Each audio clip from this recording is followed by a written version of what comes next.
سر ایک minute, I have a question.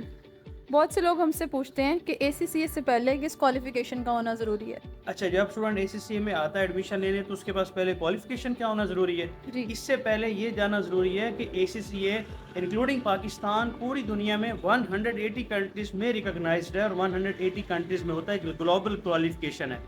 اور student یہ کرنے کے بعد ان تمام کنٹریز میں ملٹی نیشنل کمپنیز میں جاب کر سکتا ہے. اچھا، ان کمپنیز میں جاب کن ڈپارٹمنٹس میں کرے گا؟ فائنانس ڈپارٹمنٹ میں، اکاؤنٹس میں، آڈٹ میں، ٹیکس میں، ریسیبل میں، پیبل میں، انوینٹری میں، پروڈکشن میں، HR میں.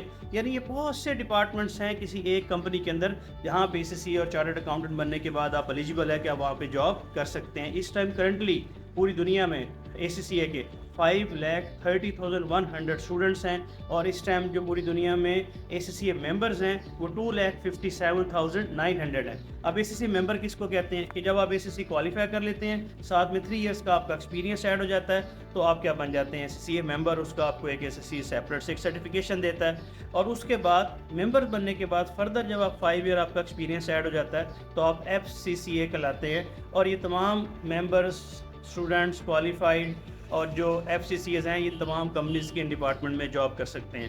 اچھا، اب ہم اپنے کوشچن کی طرف آتے ہیں. کوشچن کیا تھا کہ ACCA کرنے سے پہلے اسٹوڈنٹ کے پاس کیا کچھ اسپیشل قسم کی کوالیفیکیشن ہونی چاہیے؟ نہیں، کسی طرح کی کوئی اسپیشل کوالیفیکیشن ریکوائرڈ نہیں ہے.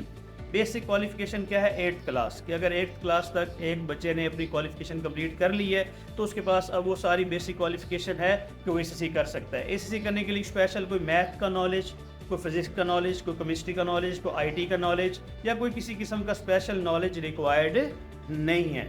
ایون کہ یہ ACCA میں بڑا ایک سمپل نالج ہے. اصل میں اس میں آپ کسی ایک کمپنی کے اندر جتنی بھی ایکٹیویٹیز ہو رہی ہیں اس کا ایک ریکارڈ مینٹین کرنا سیکھتے ہیں اور اس کی پلاننگ کرنا سیکھتے ہیں کہ مطلب آپ نے ایک سیل کی ہے تو اس کو ریکارڈ کرنا ہے وہ سیل کیش پہ کی ہے یا کریڈٹ پہ کی ہے. آپ نے پرچیزنگ کی ہے تو کیش پہ کی ہے یا کریڈٹ پہ کی ہے. آپ جس کمپنی میں جاب کر رہے ہیں وہ کمپنی بہت سی چیزیں خرید رہی ہے، وہ بہت سے ایسٹ بائی ہو رہے ہیں، ان ایسٹس کو ریکارڈ کرنا ہے کتنے بائی ہوئے ہیں، کتنے سیل ہوئے ہیں. آپ کے پاس اسٹاک آیا وہ ریکارڈ کرنا ہے، آپ نے اسٹاک بنایا ہے، پروڈکشن کی ہے، خریدا ہے، پھر سیل آؤٹ کیا ہے، اس کو ریکارڈ کرنا ہے. یعنی سمپل 2+2 سمپل یہ فارمولا ہے. سمپل میتھ یوز ہونی ہے، سمپل پلس مائنس اور ملٹیپلیکیشن اور سمپل کیلکولیٹر یوز ہوتا ہے. اس حد تک یہ ایک سمپل کیلکولیشن ہے اور ایک سمپل کوالیفیکیشن ہے. اس کے لیے اسپیشل کوئی آپ کے پاس کوئی اور کوالیفیکیشن ہونا ضروری نہیں ہے.